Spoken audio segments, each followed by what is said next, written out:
Oh, see, it'll be fun. We have Alistair. Alistair will Oh, keep us thank God. company, and he will get us through this, even though he's a cheap ass. Um, damn it! I promised myself I was gonna like. I haven't told you this, but I am trying in every content that I do now, right? To like reduce the amount of cursing I do, and it's not because like I care whether I curse or not. Because I've always been the type of person that I just talk however I want to talk. You probably already know this about me. However, the algorithm does not like that. So isn't it? Yeah, I'm literally doing my best. isn't it like you're not supposed to curse for like the first minute or something like that? First few minutes. The first 3 minutes, I think, 2-3 minutes, 3 minutes of a YouTube video. Yeah, That's crazy. because if not, it does not like it. Yeah, so I have to really try not to curse. Yeah. Well, I guess Which has been a lucky for me- challenge. Well, because like for example, when I started streaming, I used to have a redeem that was like silver can't curse, right? And I was always horrible at it. See, I almost did it right now. Yeah. I was I really can bad tell. at it. I was really bad at it that there was a redeem, right? And they kept on redeeming it, and they meant like chat used to make me miserable. I remember I used to feel like so upset with myself that I just could not do it. Oh man. But I promise you, I'm getting better at it. I'm trying. I will try not to do it again.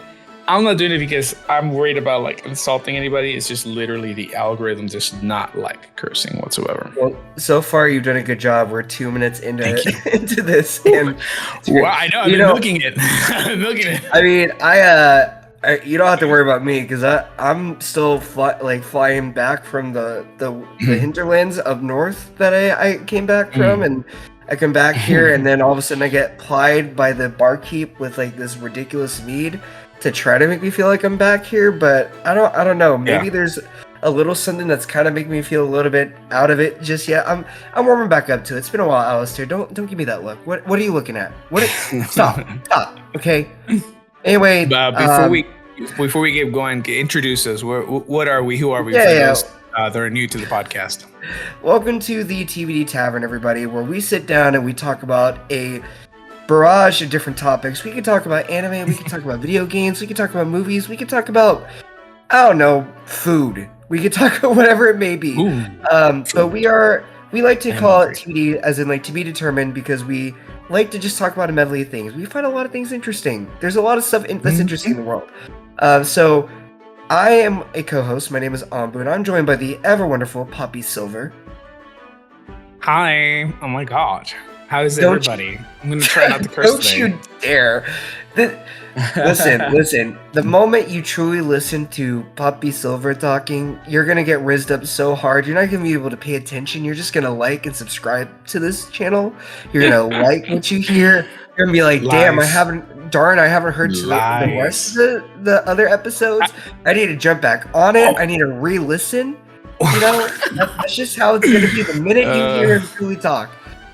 And then, of course, we got Alistair here, who is our lovely gentleman who is drinking tea and looking at me very suspiciously as he records us. So there you go. Alistair is our monocle bear who just like sips tea awkwardly and just records us. But did I tell you that I got risked in the middle of a stream the other day?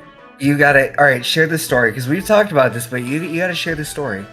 I had wanted to play Halo, the Infinite, the campaign for the longest time. So I was like, you know what? I'm trying to get back into streaming. So I'm gonna play this. I'm gonna play the first part of the story. You know, obviously legendary because hey, you know, Halo. That's how I grew up playing any video game, any shooter game. Sorry.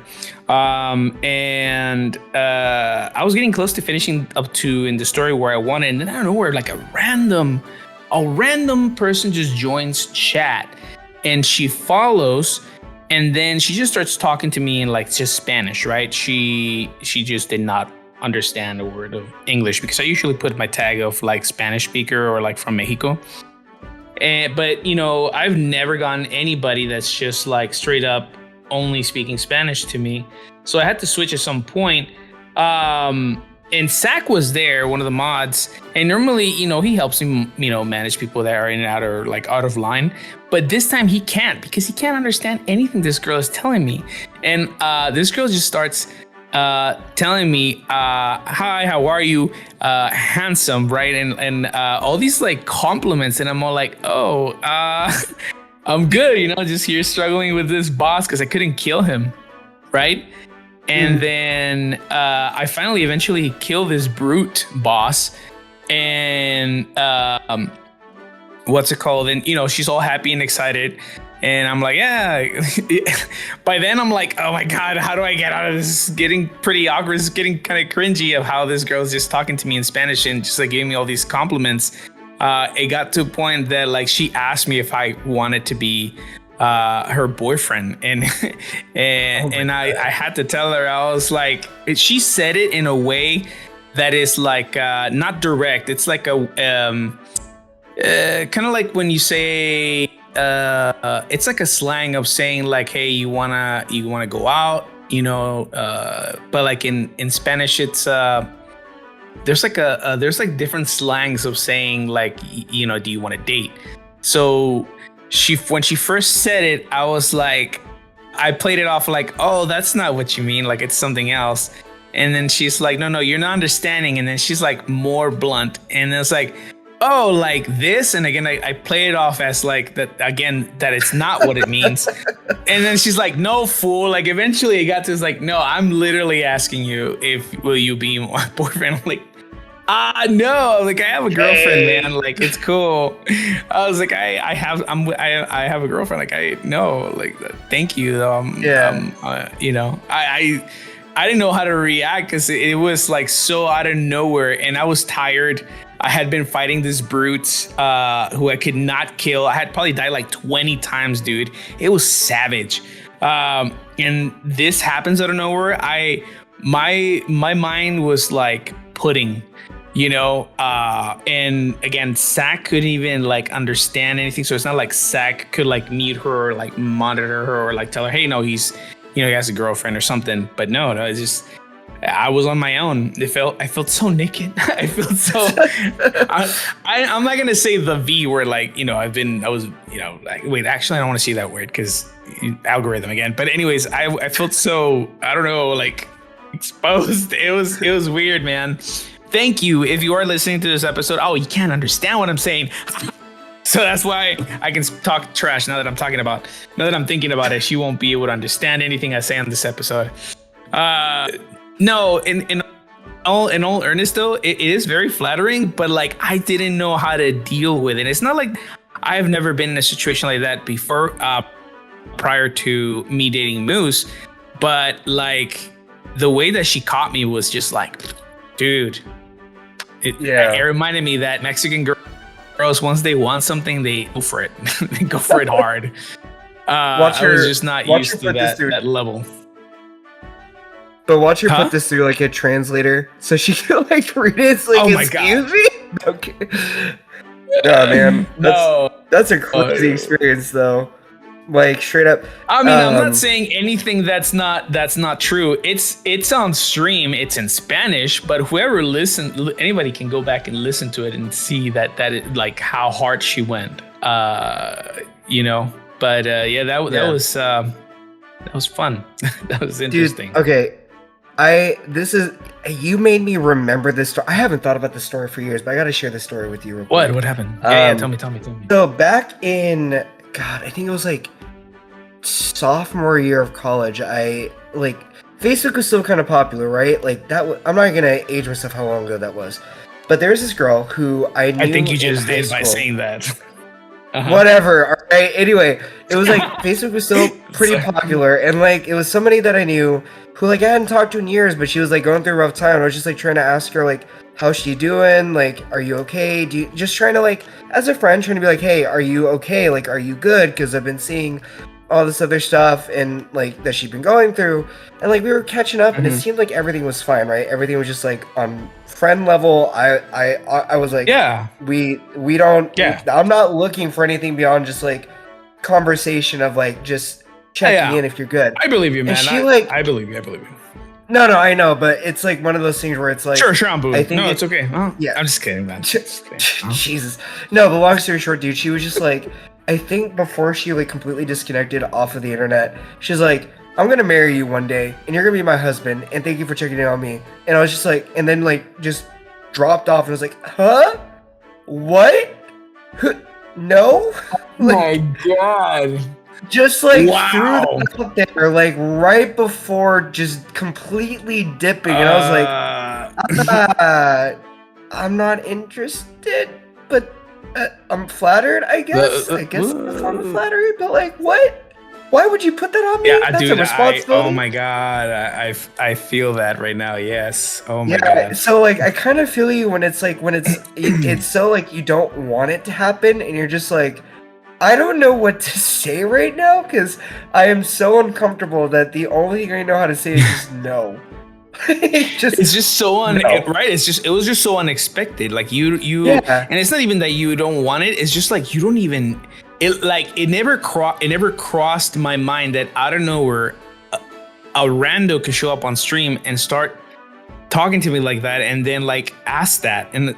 Yeah. So I'm guessing that's the same thing with you. You were just like checking on a friend because it's always important to check on people. You know, people sometimes may look like they're happy and everything on the outside, but inside they're dying. I mean, look at all these people that have like, Lord, yeah. you know, uploaded themselves, downloaded themselves, whatever. They're no longer here. They're no longer alive. The common thing is always like, oh, they always look so happy, everything was normal. So you did the right thing by checking up on her. You again, like I was telling you earlier, you just did the thing that Ombu does, right? You were just being a good person like always, and that happened, you know. But maybe she meant it, maybe she didn't, but I think you just, you know, you probably, hell, you might have been saved her somehow. You know, I think that's probably why she said that. Maybe not. You know, I'm just saying, like, don't feel too bad.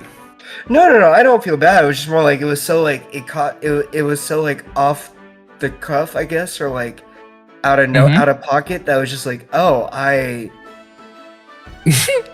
what? Like, I'm glad that you're okay. Like, I'm glad that you're doing fine now. But also, what the hell? Like, where did that come from? But she listens to this episode, actually understands English, and then in a week you're like, Silver, I woke up in the middle of Utah and I don't know how to get here. Please come and get. Yeah, I'll just be like, I was tied up in this shack and I was able to get myself out and I don't know what's happening.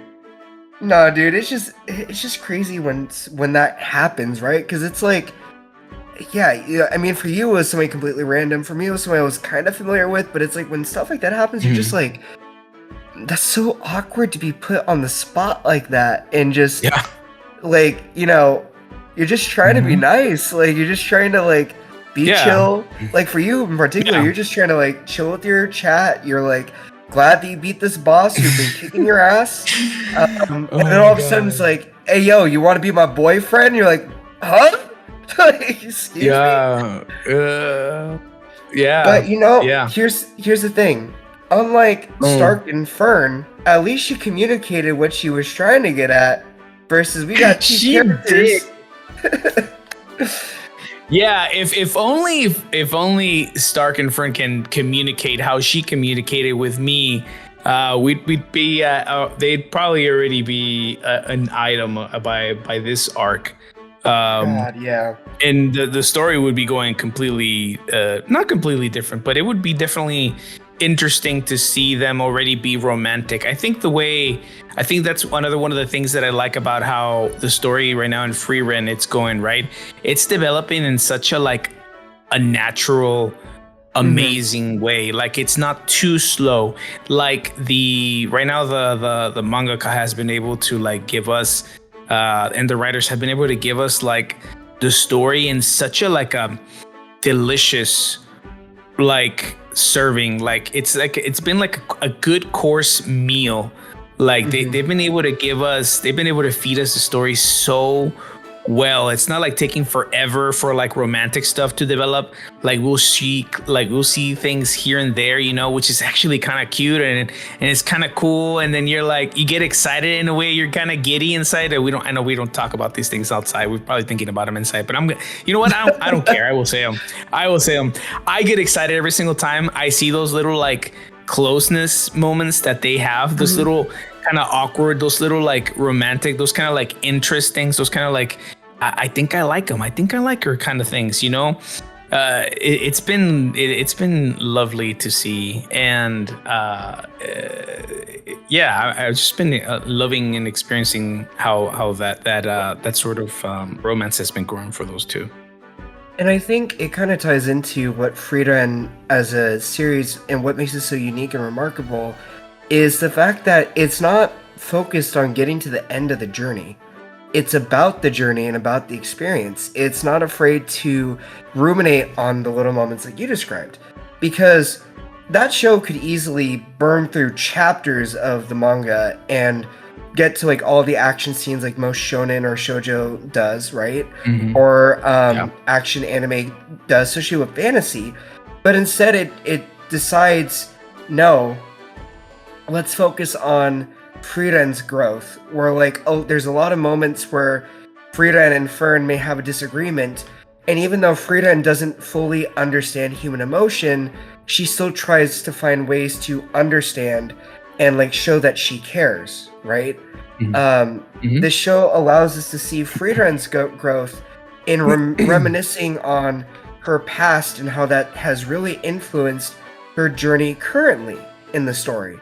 Yeah. Because a lot of memories we see of her in Himmel show her instead of how she used to be, where like time just passed by and she had no care or whatever because that's just how time was to her. She gives things time to be able to have the meaning it intends to have. And that's what I really adore about the show. Kind of like what you said. I love the quieter moments in the show as much as, if not more than, the big moments that we get.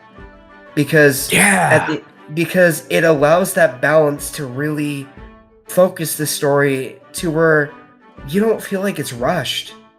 Everything works really well together. And it really does. Yeah. Yeah, no, I love it. And again, I'm sorry that I'm like comparing Frieren to like the perfect like 3-5 course meal, right? But like it's been working perfectly. Like they bring you in like something to snack on. They give you plenty of time to kind of like let your tummy settle with that. They bring you something to drink, nothing too heavy, you know, and then they follow up with like maybe a salad or a soup. That in itself is not a lot. It's not too heavy. It feels it feels good. And then again, they give you some time for your tummy to just kind of settle with that, you know, enjoy the time, enjoy the experience. And then they start bringing in the next thing. So that's how Frieren to me has been like consistently experienced. It's like they'll give us these like amazing episodes of like the fights like we just finished right now with the oh my god, what is her name, the guillotine arc, right, with the demons, right? We get those awesome fights, right, and those savagery that we get to see from Frieren just taking out Aura, and then after that they give us, you know, this arc that we're on right now, right, where we get to meet, and I think we talked a little bit about it at the end of the last episode about Kraft, right? Another elf that they meet up during that winter. And, you know, how he has his own perspective in life and how he's experienced life as an elf. Because it looks like they're not that common anymore, right? In that world, elves anyways. But they all seem to have a different way of experiencing the world from Frieren. Frieren is like, oh, you know, I blink and it's like 200 years have passed. But as we talk and as they as they talk to Kraft and they get to know him, he's more chill. He's more like laid back, to a point. Kind of funny because like I thought had passed out right from the cold, and then he wakes up and next thing you know he's naked next to Kraft. Kraft is basically sharing his heat right in the cabin to try and keep him warm. But of course, who's not gonna like freak the hell out if you wake up like naked next to a naked man? Well, I mean, if you're into it, you're into it, whatever, if you're Starry or, or anybody else, I'm sure you'll enjoy it. But I, for example, as a straight man, I would not enjoy that. I mean, unless it's Bobby Pascal or Ambu, then it's fine. I can deal with that. Little close snuggling, whatever, spooning. It could be. Yeah, little snuggles between friends. You snuggle between homies. Yeah, of course. But no, that's the thing that I like about the show is like you said, like we get the epic battle between Aura the Guillotine versus Frieren in the last arc also, with the whole like comparison of mana levels, and then like how Flan had taught Frieren to conceal it so she could beat Aura that way.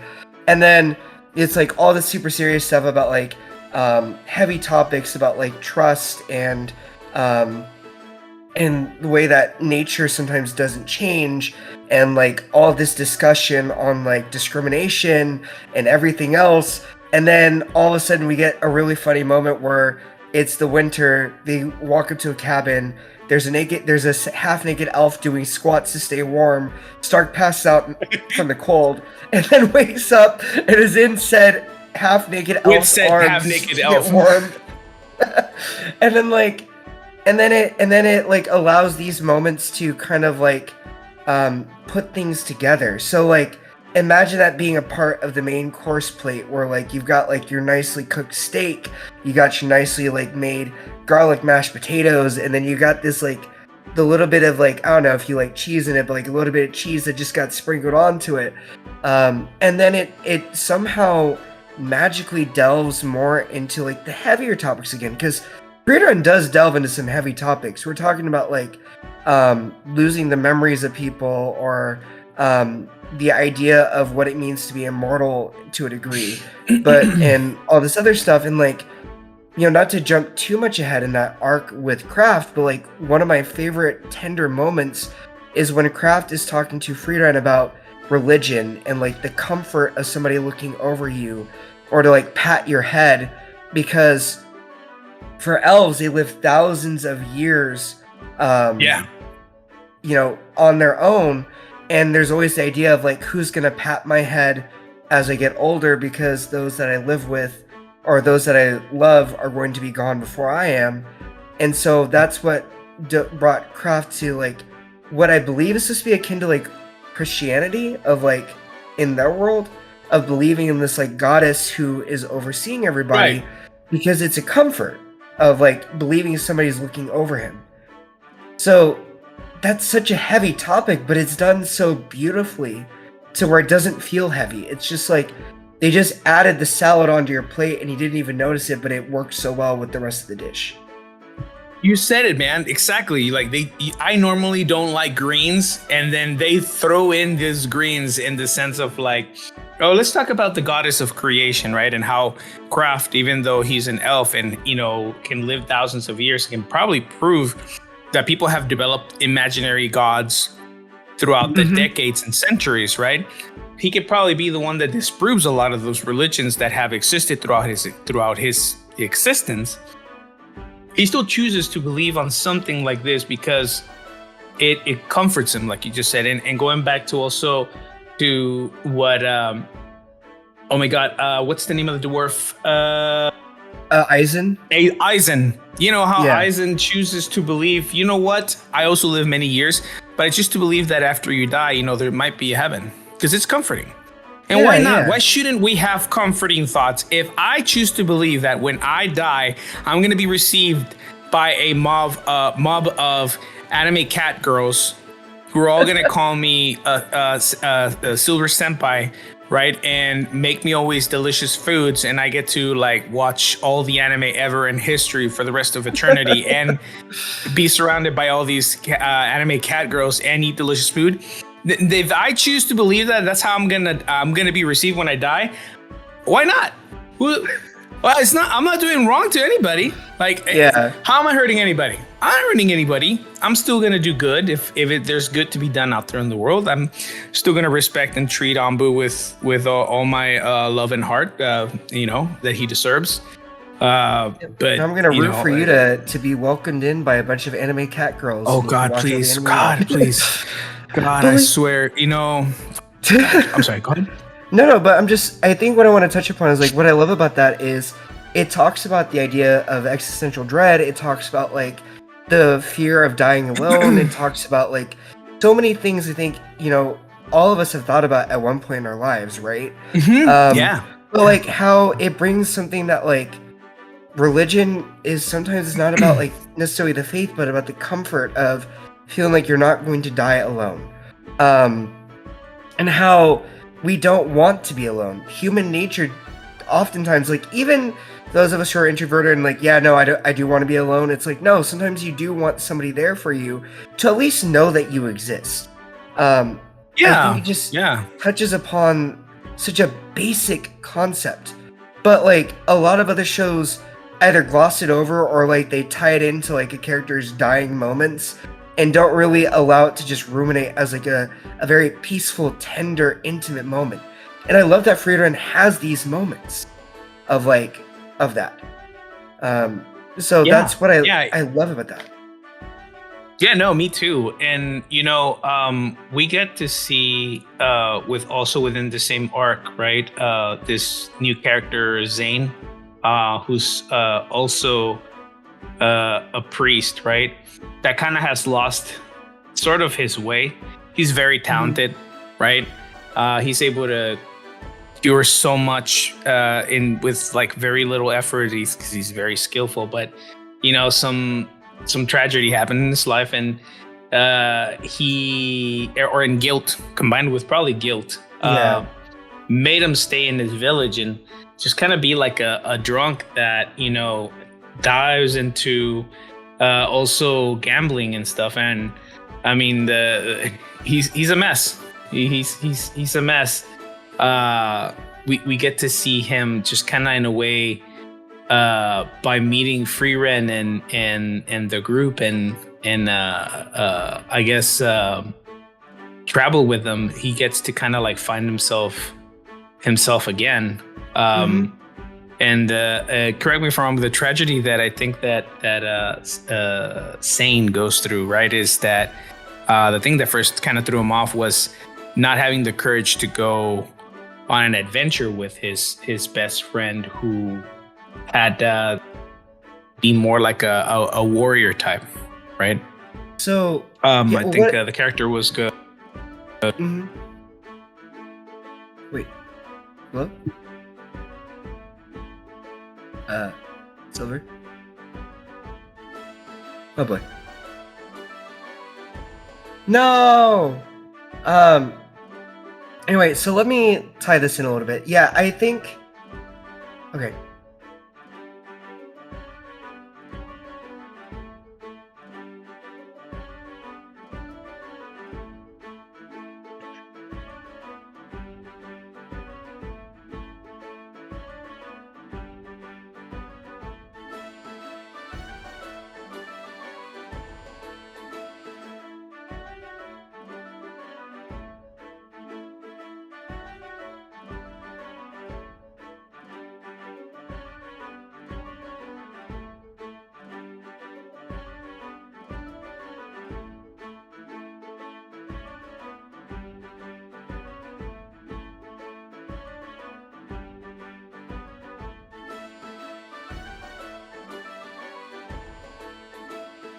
Mic check.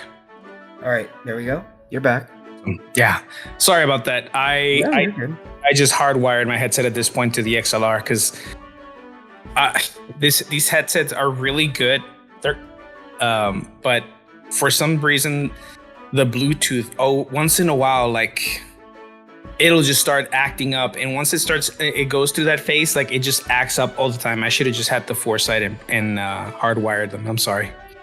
No worries. Last thing that you said, because I was it's okay.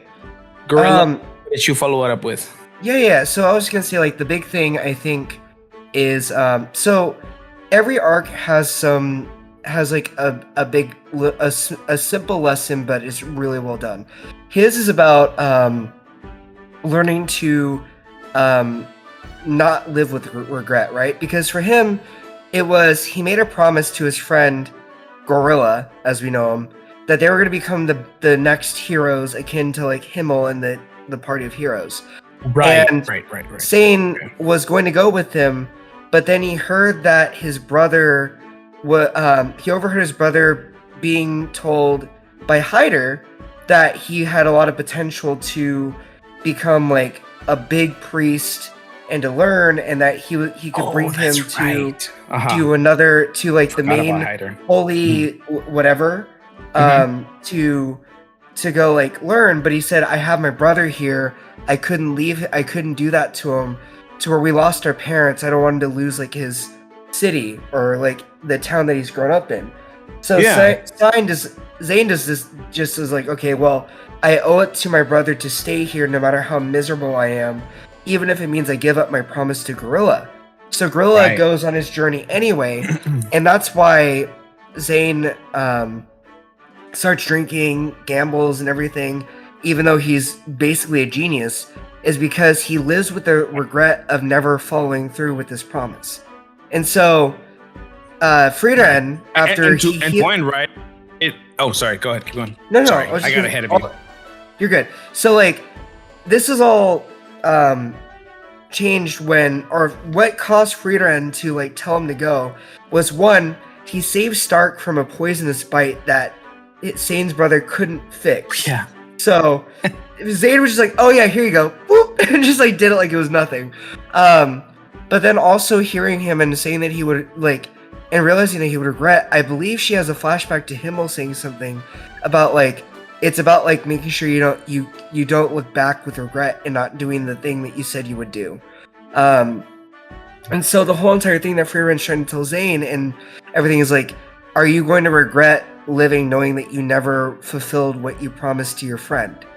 And in the end, Zane's brother hears what he has to say, and his brother's like, you think I'm happy hearing that you're doing this because of me? Like, I made this choice because I wanted to, not because I had to. And he's like, you don't owe me anything. You should do what you need to do for yourself.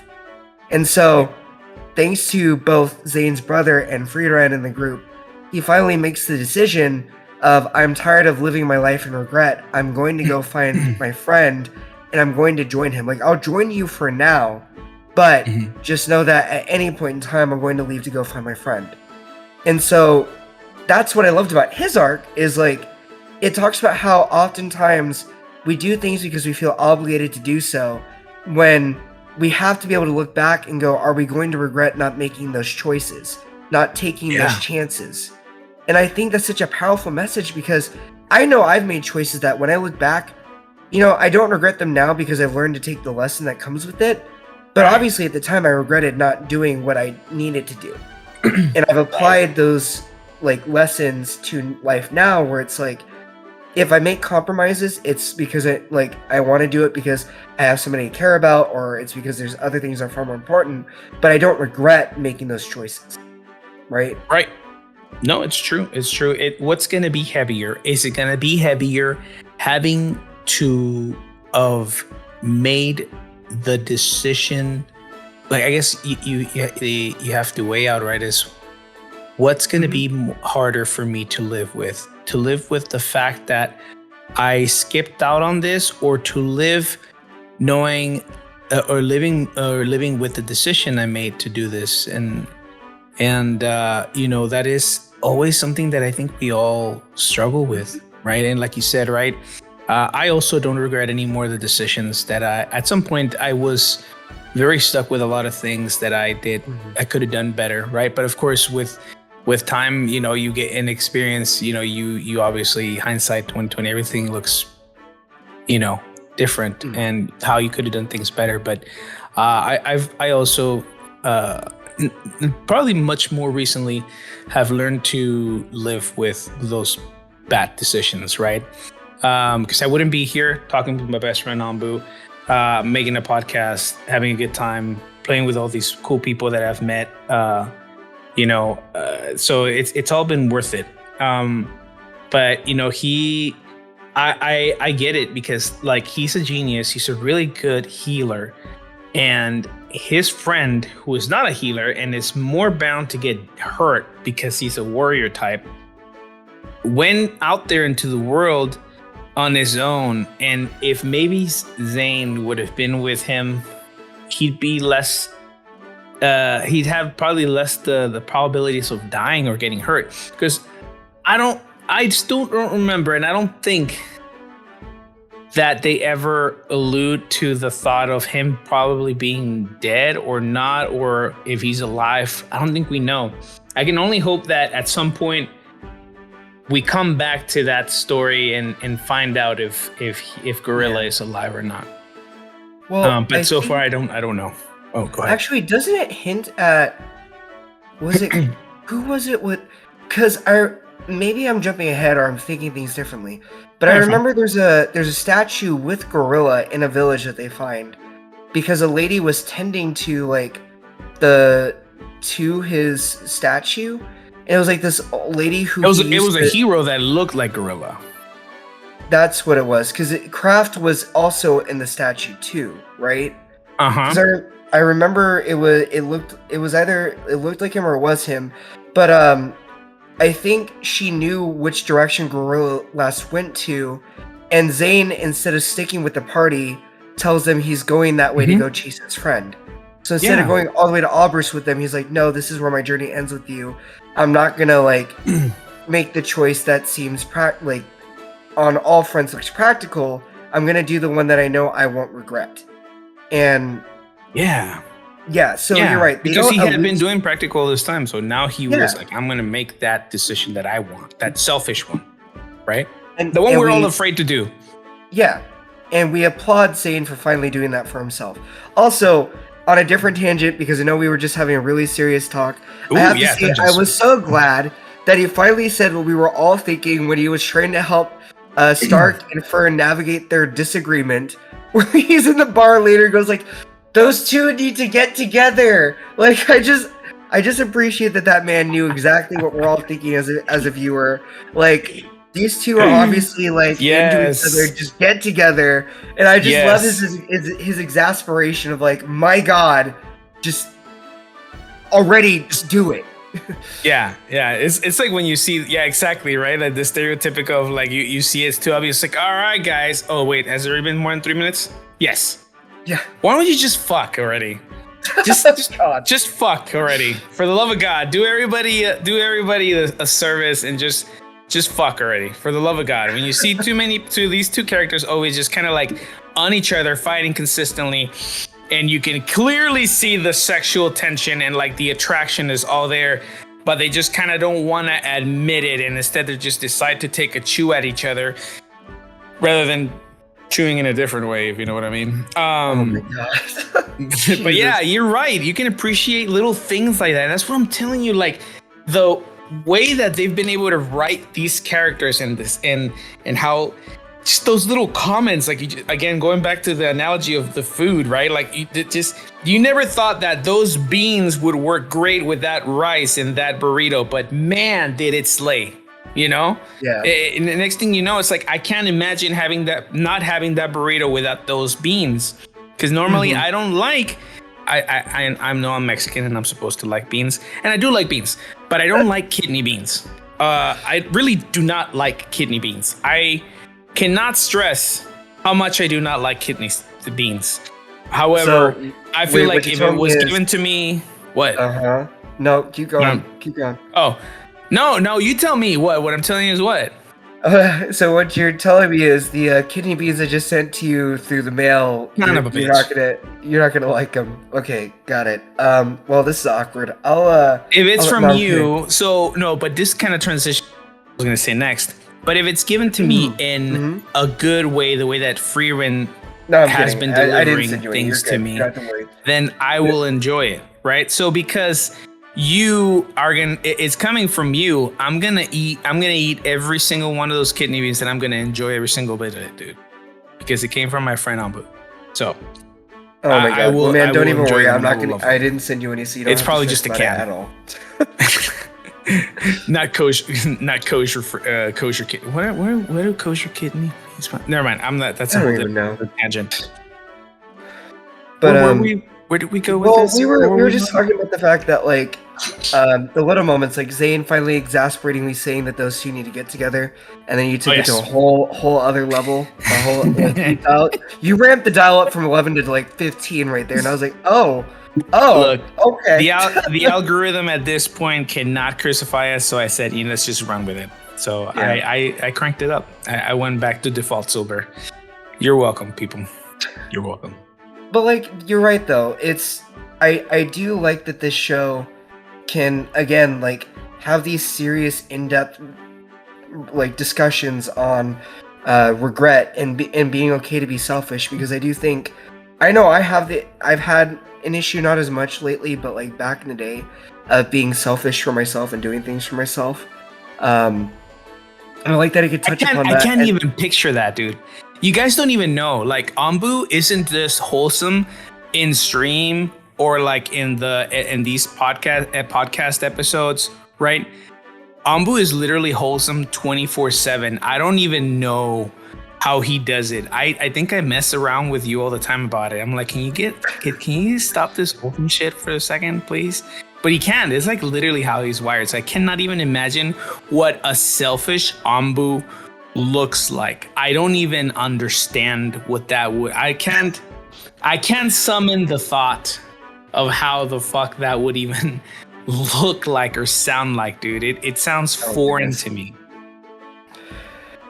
Well, I wouldn't know how to tell you what it looks like. You're like, immersion broken. Let me tell you, motherfucker. I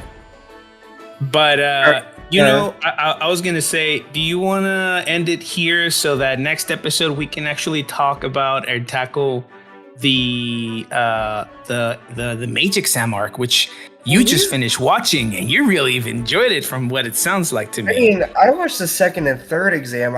We could talk about the first class mage exam arc and end it there. We can leave it there, because I do think the second and third stage really deserve their own discussion. The first one was interesting.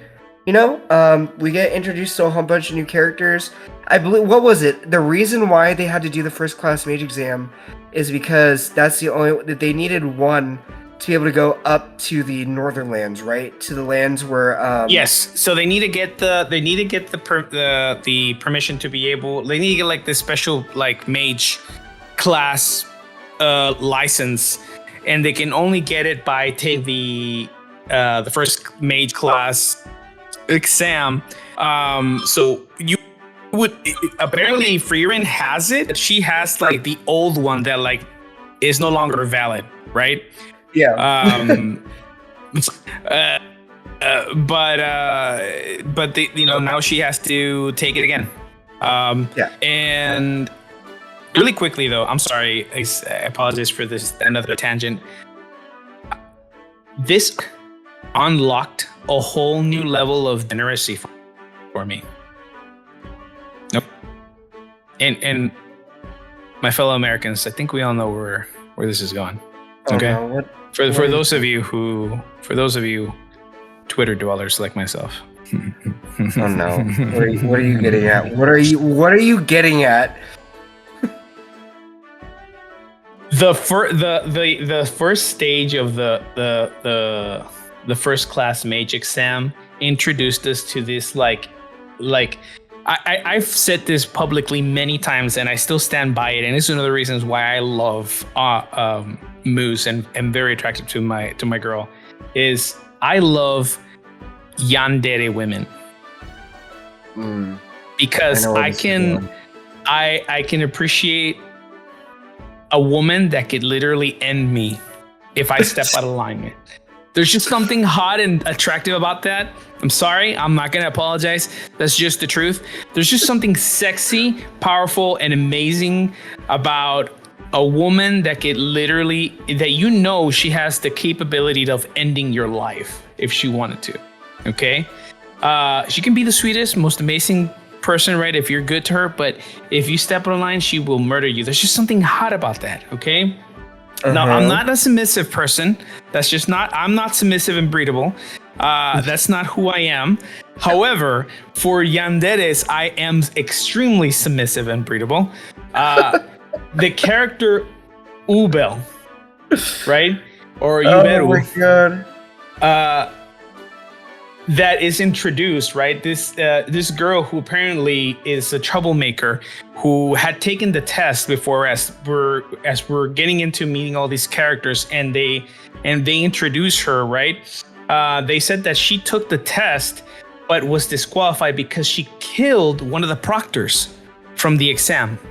She just straight up destroyed him and killed him, so she got disqualified. Right? Mm-hmm. So I was like, okay, I like that. All right, I'm into it. So this unlocked, that's not the, see, I'm not even done yet, Ambu. Oh, you poor, sweet, gentle Ambu. You sweet, sweet, sweet, beautiful Ambu. Real quick, hey, barkeep, can I get that special brew so I can be ready for this? Yeah, please bring it over real quick. Anyway, continue. Go ahead, Silver. Bring him a second one because he's gonna need it. This motherfucker doesn't even know where I'm about to go. I'm about to go all the way into this episode. I know where you're going with this. That's why I need two. Bring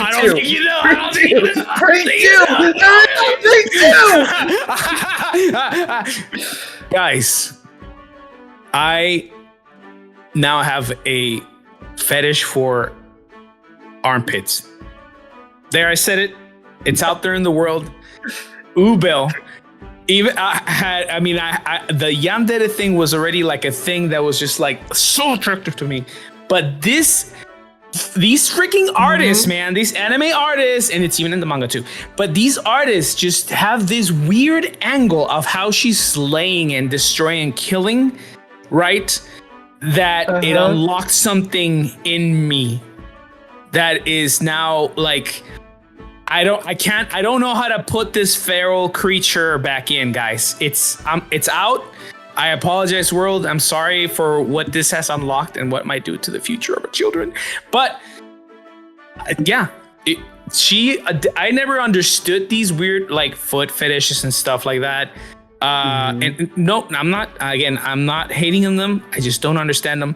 But now, and before I was not that attracted to the whole, or at all actually, to the whole arm, because there is a genre of like of people who like armpits, right? But her just did that to me, just like that. And the scenes where we get to see her like fighting and just destroying and killing, I don't know, man. I don't know. Is that what you thought I was gonna say? I thought you were about to make comments like, oh, she can slice me up anytime she wants, or like, oh no, you did not know. I knew it. She could use her to like, take my clothes off or something. I was gonna be like, bro, I already figured. You know what? Fam. I need a third one. I need a third one right here. Okay. Just when he fucking thinks. Listen. I have like jokingly like a anime bingo card here, and I didn't have armpit fetish on here. I didn't think it was gonna be like blacked out or like put a dot on there. But you just somehow hit the really obscure like random one that just so happened to be on here, and just we marked it. There you go. You just like added to my bingo card. Thank you for the brews. Appreciate it. I'm gonna need them right now. Did you just bring them three more? Bring them three more, because I'm sending him. You're not seeing this right now, guys, but I'm sending him the images that part of that. I'm not the only one. Here's the thing.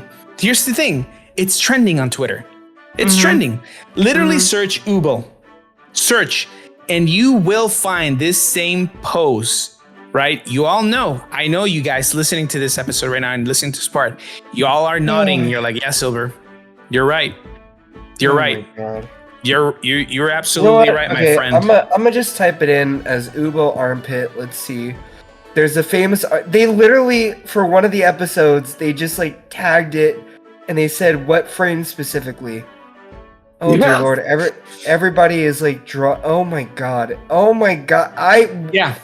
Reddit, Twitter, TikTok, YouTube, Pixiv, it's everywhere. This is on fire. This is. I'm telling you, Frieren has changed us all in good ways and. Well, I don't know if you can really call these bad ways, but because I certainly am very happy. But I can tell. the public might see this as a bad thing. I just see this as this is great. Honestly, look, all I'm gonna say is this: like every time I watched her fight, I wasn't looking at the armpits. I was just watching how good the animation was, and I'm just all of a sudden now you're like armpits, and I'm like, okay, good. That's great. That's cool. That's cool. Honestly, it's just not me. That's all it is. It's not for me. But I can understand. It's fine. It's fine. But everybody next in the time Tavern, it might be a foot thing, and next thing you know, you're gonna be like, Silver, I need to talk to you about this, and then we're gonna talk about feet. I bet you, everybody in the Tavern, he's just gonna tag me in Ubo like armpit. You bet your sweet ass I will. Things now, like I kid you not. Every time, even when I was like gone in like the northern hinterlands, like there's very little like access to anything. The times I would get access to like the internet, it would be like tags from Silver with like Ambu, and it's just all Frieren related stuff. It's like Fern, it's like Frieren, it's like Fern, it's like Frieren, then it's like Ubo, and then you're like, man, you really want me to know about Frieren and keep it there, don't you? So watch it. I bet you I'm gonna be tagged nonstop over the next several days to be convinced about armpits. I'm waiting for it. I'm anticipating it. Okay, I want to say. Let me clarify. Let me backtrack. I did say armpits in general, but I think it's just Ubo. If I'm being completely honest, because now that I think about it, if I was to imagine it like on Frieren, if I was to imagine it on Fern, nah. I think she's just like the perfect combination of like everything that I like. You know, she has Booba. She can kill me, right? And then I don't know. It just does, and it's weird because I've never liked the anime girl with the green hair. I don't know. I can't summon. Can you think of an anime girl in any other anime where you can think of a girl that has green hair? It's not a popular color for like a girl. Like the only person that I can think. Oh no, I was gonna say Jupiter from Sailor Moon, but no, she's just is green, but her hair is brown. So no. Can you think of an anime girl? Oh, Sailor Saturn. Sailor Saturn is the only one that I can think of that has green hair. Oh, no, not Sailor Saturn. No, Sailor Saturn is black hair. What was that? There's a girl in Fairy Tail. Biska Connell? Who's that? She's like a sniper wizard. Oh, yeah. Okay. Yeah, she's kind of hot. All right. Right. And then there's like... I meant Sailor Pluto, not Saturn. Saturn is the other one. I don't want to talk about it anymore. Sailor Pluto, and then there's Sailor Neptune. Those two have green hair. There's also Ibara Shiozaki from My Hero Academia. There's, let's see, ones that we probably watched. My Hero. Oh, is it the frog girl? No, that's Suyu also, but kid. And then Tatsumaki from One Punch Man. There's a few girls with the green hair. It's just not... Okay. Yeah, you know what? Yeah. Well, but for some reason, those girls never stood out to me. But this girl, man, oh my god. It just be like that, honestly. Yeah. By the way, really quick, and I know we're still going on a tangent, and I'm so sorry, but No, you're fine. We are gonna be doing Ambu and I. We're gonna be doing a new segments. They're gonna be coming out much shorter episodes, and sometimes things that are gonna get released on other channels, maybe just social media. But we decided to call them DVD bites, and they're gonna be much shorter segments where we're talking. Just like I think actually right now, I think what we're gonna be talking about one of the first episodes, and it's probably gonna be your top favorite anime girls. You already know the answer right now. Oh my god. Wow. Yeah, so think of it this way. Think of like TBD Tavern podcast episodes as like the giant beer stein that you agreed to drink every time you walk into this tavern. Yes, you all did. You didn't realize you signed the paper for that, but you did. Now, This is kind of like the pretzel with like the beer cheese that you eat with it. You know, it's not meant to last you through the whole entire beer stein. It's just there for you to nibble on while you're trying to get through your beer stein. So that's what it is. It's like little 15-minute segments to talk about some subjects briefly that, you know, maybe if people want it, if we got a guest that, if we have somebody who wants to guest on an episode and it's like, hey, yo, I want to talk about these armpits. We can be like, yeah, you can join us. Come on, come talk about armpits. It's fine.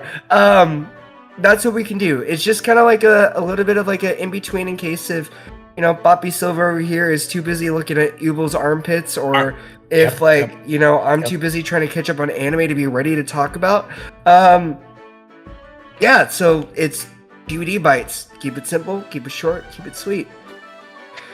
Yeah, I'm excited. But yeah, we're gonna be doing that, and it's gonna be great. And I can't wait to talk about. Huh? What? Why do I feel like you're gonna do like a top 5 armpits in anime? That's like a topic, and I'm gonna be like, bro, I don't have anything for you. I don't even know. No. Because in reality, like this is the first one for me, man. Honestly, it's a complete first one. Again, I'm being serious. She unlocked something feral on me, and I don't know. And no other anime girl has been able to do that to me. Realistically. So no, we're not going to do top 5 armpits, but we are going to do maybe top 5 hot anime girls of this season, right? Oh my God. Or this last 2 seasons, and we can discuss and talk about it. And you guys can tell us what you think. We're also doing this because we want to hear from you guys. We want to tell you, hey, are you doing okay, Silver? Are you doing all right, Ambu? I kind of like this Ambu. I kind of like this Silver. I don't like this Silver. I don't like when Silver starts talking about armpits. You know, we want to hear about that. Or maybe, hey, we want to talk more about armpits. And then we can explore it and we can share. And maybe, you know, maybe those, I will find them attractive too. But you know, conversations for the future. Send help, everybody. Send help. No, I'm kidding. But, you know, you never get rid of me.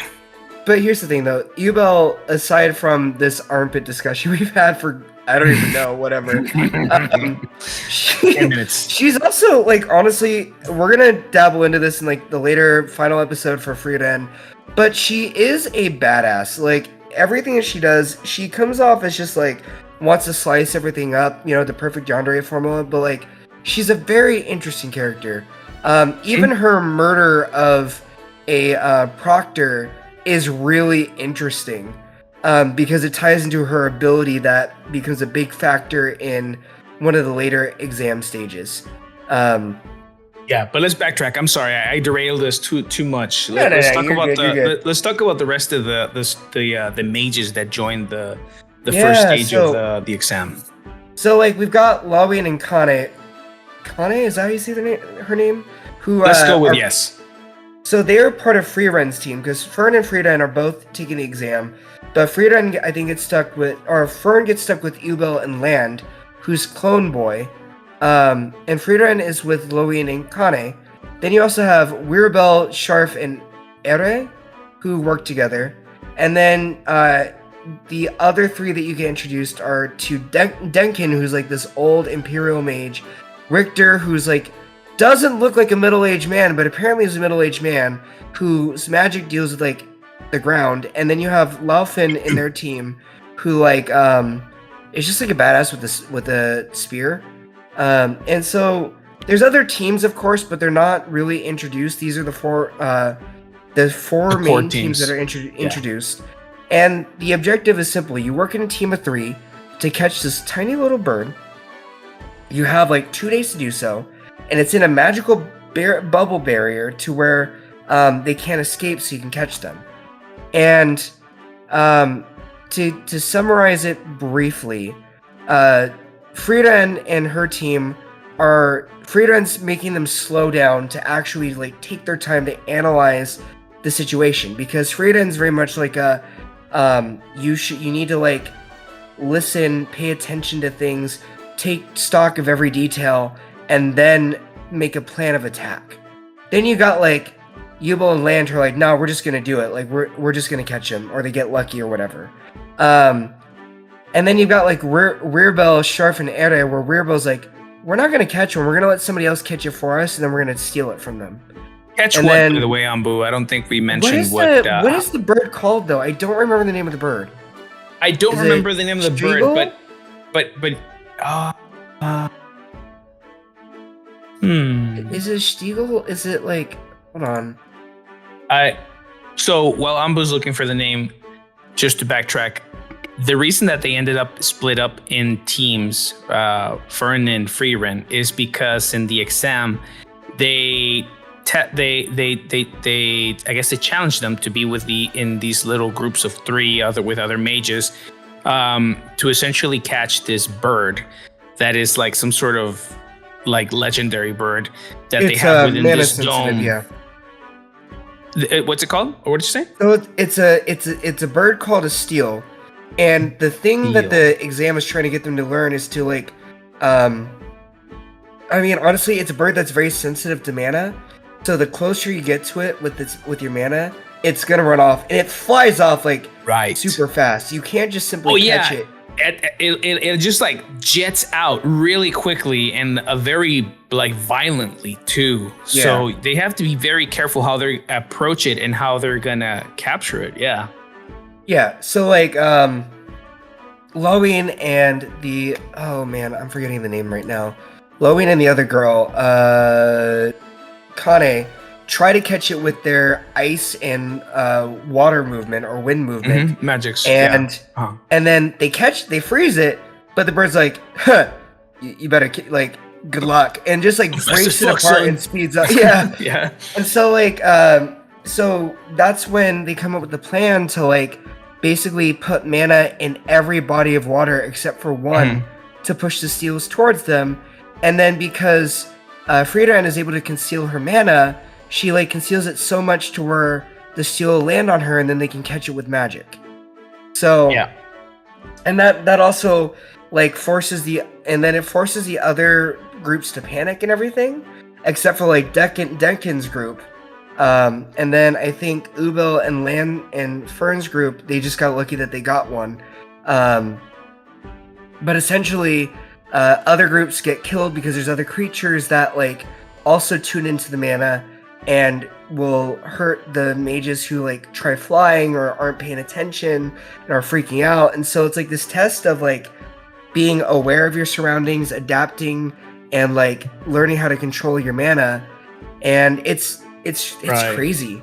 Like it's because people died in the exam, right? Yeah. Like you said, there was other creatures that are sensitive also to mana, but instead of staying away, they go towards mana. People with amounts of mana. So there was points where in the anime it shows us some of the mages getting eaten, devoured, and killed, right? That weren't as prepared as I guess they thought for this type of exam.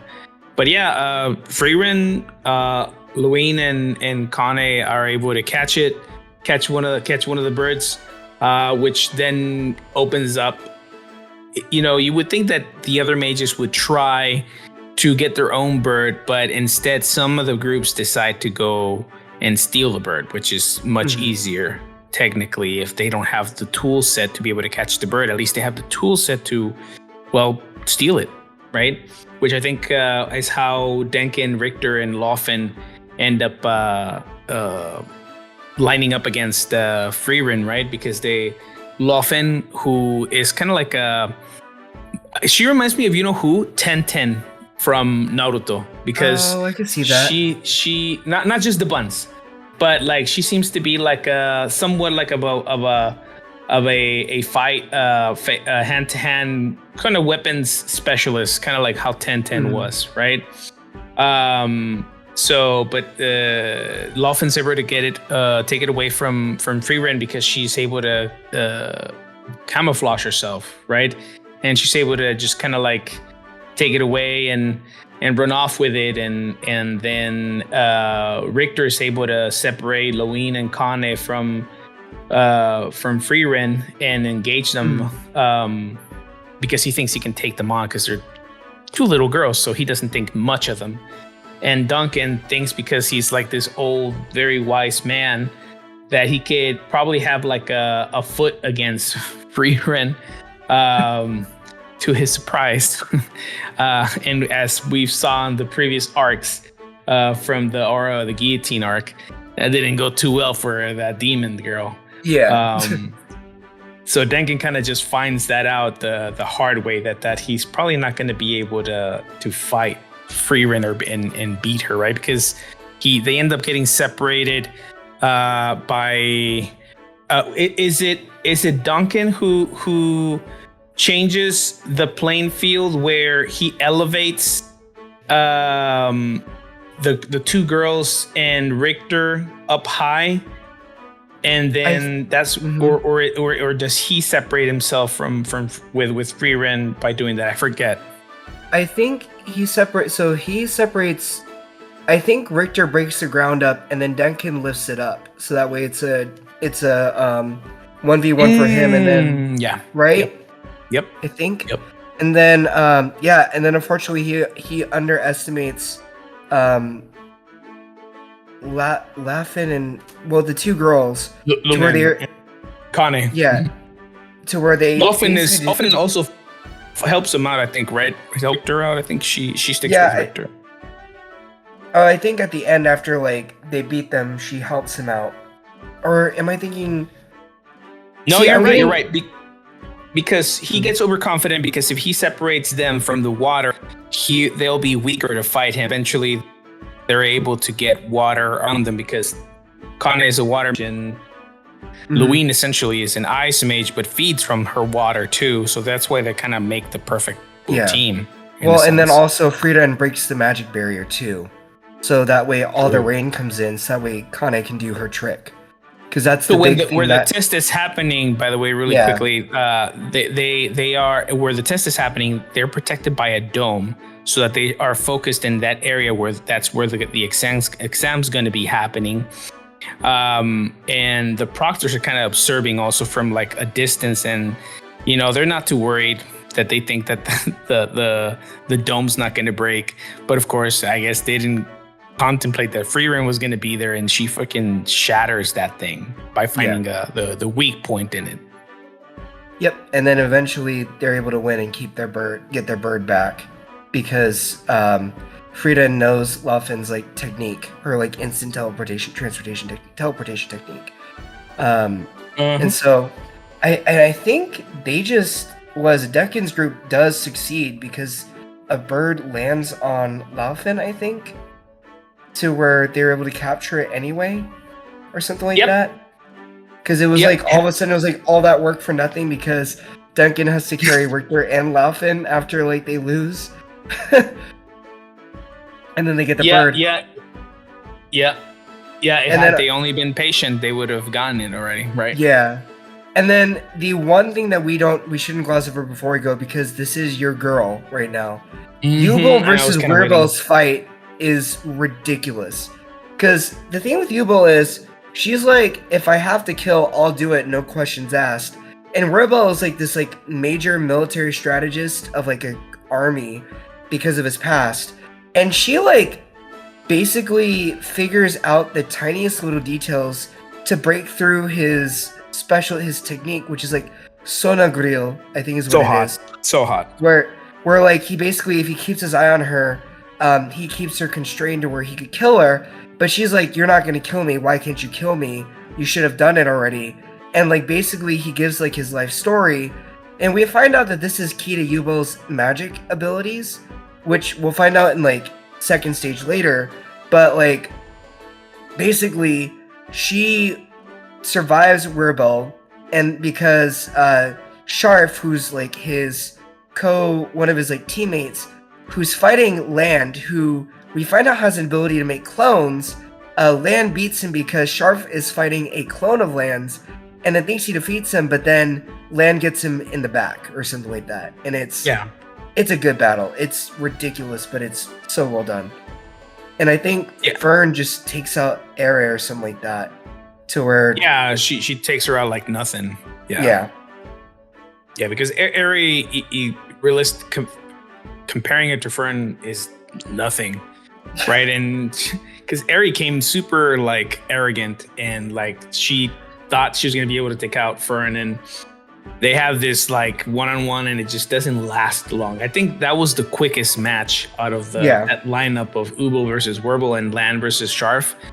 Fern just immediately demolishes Eri, like it's nothing. The probably the longest and more interesting was Werble versus Ubel, like you said, with Maduro Ubel.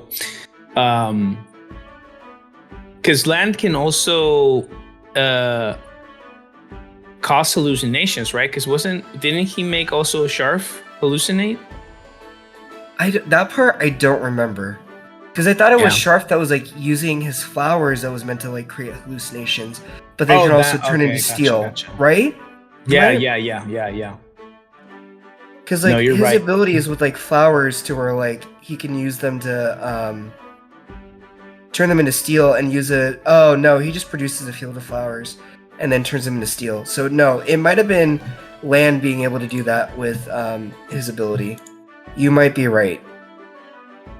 Point is, Land does take out Sharf pretty easily. The thing is, again, and we see it all the time in animes and the stories, Werble's team comes in pretty like thinking that they're a bunch of badasses that are gonna take out Ubel and Land and Fern very easily.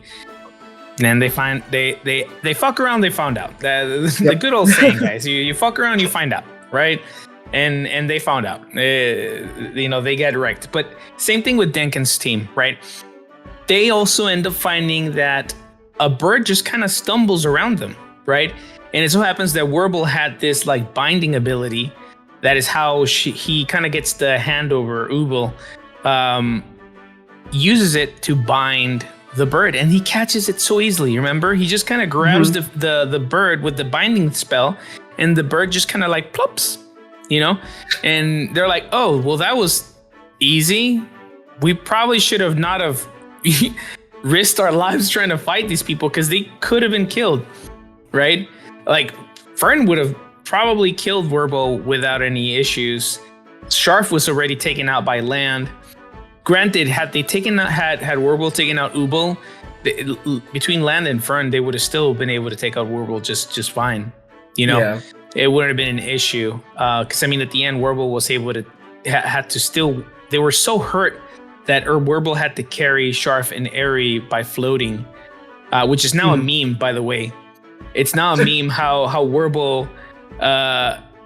How Sharf wants to be carried all the time, and he gets carried like he's like a package. Oh yeah, because he was gonna carry carry Ere, and then Sharf was like, I also need to be carried. So he just walked him like hovering while he's carrying Ere on his back, like piggybacking Ere on his back, and that just makes me think of like the Yamcha meme with like Yamcha in the crater. God, yes. Yeah. Got it. But like, yeah, that was just that's the thing about even with this first class mage exam arc. Like, what I love about it is a lesson, kind of like what you and I talked about off the podcast like earlier. Is like, Frieren is like, don't rush things. Take your time. Because obviously to her, time is whatever.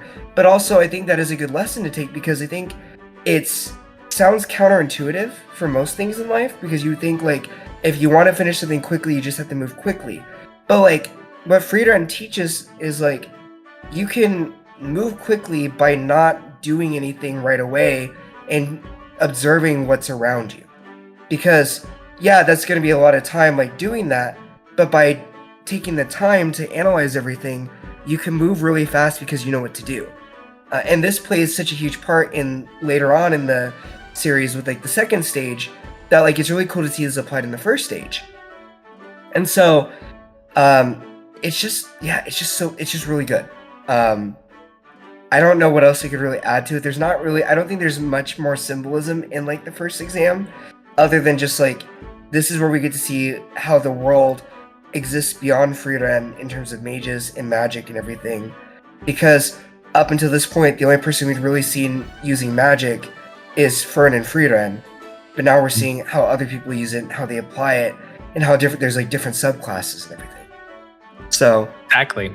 Right. No, and you're right. There's not a lot of like, there's not a lot to deconstruct. Like this part of the stage is just, it's pretty straight through. It's just showcasing these different magicians and how they interact with Frieren. And you're right, how the world operates outside of the Frieren world, right? Mm-hmm. And how everybody still has their lives and is, I guess, making, surviving, right, with their professions. In their armpits. What? Just Ubo's armpits. I know. Yep. But yeah, I think that's. Well, we're gonna hold off on the second stage and third stage part for the next episode because I think this is a good point to stop here. You know, I'm sure Silver was gonna say this before I interrupted and decided to take the helm here, but thank you everybody for listening, for following us, for commenting, liking, and subscribing on whatever platform you use, Spotify, Apple, or YouTube. I think there's something with Apple now, but beyond that, if you don't like us, thank you for sending your haters. We sip those haterade tears over here. But really, this journey has been a lot of fun, and I'm really grateful that I'm getting to do this with Silver. Poppy Silver, sorry, I should put some respect on the name. And, oh my god. And it's just been great. Honestly, thank you. He's being wholesome again. It's gross. All right, guys. Y'all have a good night. Thank you so much. And if you want to send us your haters, I will send them the Ugo pictures and that'll make them happy. You'll get a lot. Don't worry. I've seen plenty. There's plenty more where that came from, I'm sure. Oh, yeah. Good night. Good night, everybody.